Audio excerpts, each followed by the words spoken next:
Narito balita natin.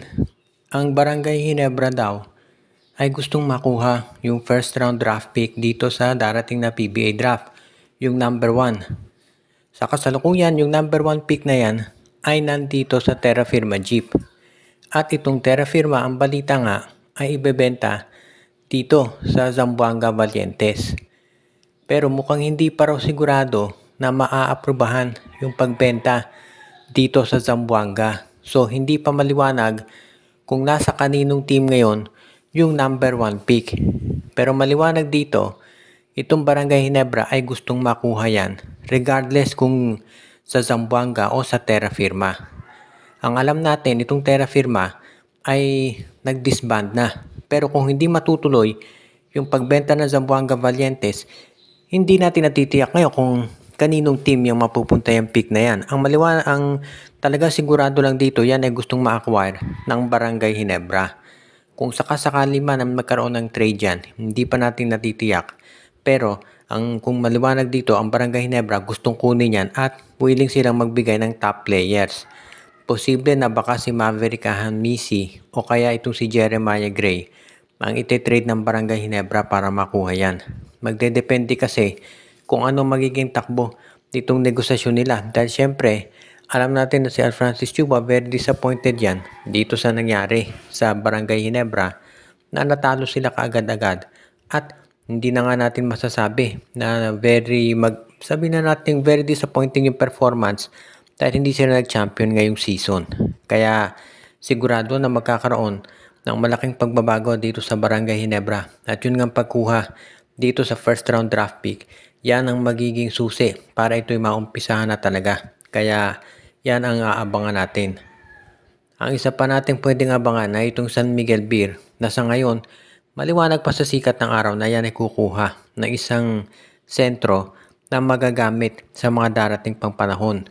Posible na si Quentin Brown ang gustong ma-acquire ni Coach Leo Austria dahil syempre iyan yung tipo ng center talaga na magiging maganda ang ipapakita dito sa San Miguel kapag nakuha na nila. Sa ngayon kasi itong si Quentin Brown siya ang kinukonsidera na consensus number 1 pick kung sasali sa draft. Meron mga nagsasabi na baka hindi raw ito sumali pero hindi pa natin natitiyak kung yan ngay kumpirmado. If ever sumali talaga itong si Quentin Brown, siya ang kukunin sigurado number 1 pick ng maraming koponan. Pero kung hindi siya sumali, posible rin naman na baka itong si J.O. Chu o kaya kung sino man dito sa mga top players ang pipiliin. Depende na siguro yan kung ano mapagkasusunduan nila. Posible rin na si CJ Lane ang maging top pick dyan. So hindi nawawala ng options dito itong management ng San Miguel Beer pagdating sa pagpili kung sino yung pwede nilang ma-acquire. Ang maliwanag lang dito, kung ikaw ang San Miguel Beer, importante na makakuha ka na agad noong center na talagang magagamit mo dahil mahirap na yung sitwasyon ngayon, lalo na at hindi pa natin natitiyak kung gaano ka lala yung naging injury ni Fajardo. Sinabi niya na naka-experience siya ng tightness doon sa calf niya at medyo maganda naman talaga yung movement niya ngayon kumpara doon sa first 2 games na naglalaro siya kontra dito sa Barangay Ginebra. Kaya kung ikaw San Miguel Bay, dapat forward looking ka na. Makita mo na yung posibilidad na ito si Junmar Fajardo baka hindi na kinakailangan o baka sabi nga nila ay magkaroon na ng kinakailangan kakarelyebo para hindi naman palagi siya ang nagbubuhat dito sa San Miguel. Kaya si Quentin Brown ang solusyon. Ang isa namang good news na maibabalita natin dito sa TNT ay mukhang sigurado na raw na makapaglalaro dito sa finals itong si RR Pugoy dahil parang siya na raw talaga ang magiging isa dito sa mga top na players nila na makare-recover mula doon sa injury. Ang balita din mukhang makare-recover na rin daw ito si Calvin Oftana doon sa ankle injury niya ay okay na. Plus itong si Brian Heruela. Ang hindi pa lang nasisiguro itong si Kelly Williams kung siya ay makababalik na. Dahil medyo malala daw yung ankle injury nito pero sigurado alam naman natin. Mas warrior yan si Kelly so pipilitin niyan talaga na maglaro para dito sa TNT. Samantala naman yung back spasms ni Jordan Heading maganda na raw ngayon pero sa totoo lang yung back spasms kasi medyo pabalik-balik. So kinakailangan talaga masiguro nila na maganda yung kondisyon niya. Pero sa ngayon, okay daw yung nilalaro at pakiramdam ni Heading. Yan ang importante para dito sa TNT dahil syempre alam natin magiging mabigat yung labanan nila kontra dito sa San Miguel.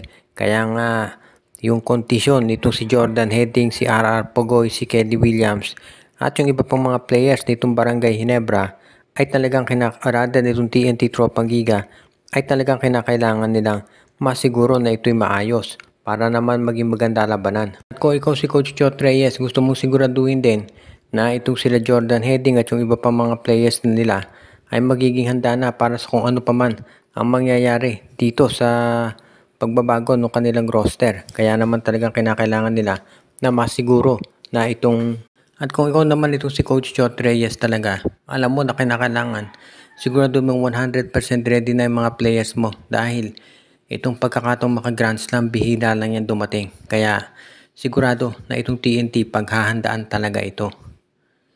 At ang huli nating report ngayon, ito raw PBA ay kinakailangan pag-isipang mabuti kung ano ang magiging sitwasyon nila sa susunod na season. Dahil ang balita ngayon mukhang ito raw Phoenix Fuel Masters ay isa pang team na baka pwedeng mag-disband. Patagal lang napapabalita yung problema daw nito pagdating sa finances. Kaya naman hindi nakagugulat na merong mga lumalabas na report ngayon na baka ito raw ay mag-disband na o umalis na rin sa liga.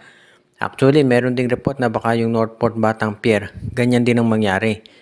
So kapag nagkataon, baka 3 teams ang mawala sa PBA.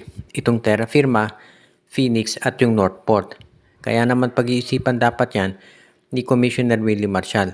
Meron namang mga kumpanya na willing daw bumili. Alam natin yung Star Horse Shipping pero hindi natuloy. At ngayon mukhang itong Zamboanga Valientes baka hindi rin daw maaprubahan. So kahit na maraming teams na maraming kumpanya na gustong sumali dito sa PBA, medyo mahigpit kasing requirement dahil hindi naman biro yung gastos para ikaw ay magpatakbo at mag-maintain ng isang PBA team.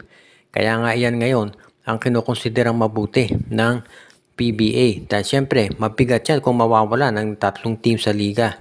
Kaya nga ngayon, kinakailangan siguraduhin ni Commissioner Willie Marshall na magiging mas maganda yung kalalabasan nito. Dahil syempre, mabigat kung mawawala itong Phoenix, Terra Firma at Northport.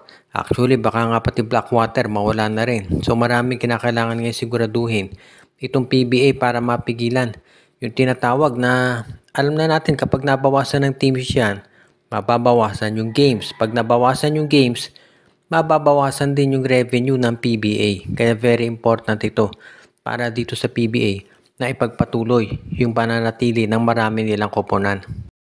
Shout out kay Anthony Alon, kay Michael D, Dexter Domer, kay Enju, Ireneo Salangsang, Katsakino Dukusin, Dalmacio de Guzman, Malyaring Mascareñas, kay Joshua Giray, Espejo at Rosales family, at kay RG Bueno at Dalina family at sa lahat ng ating taga-subaybay.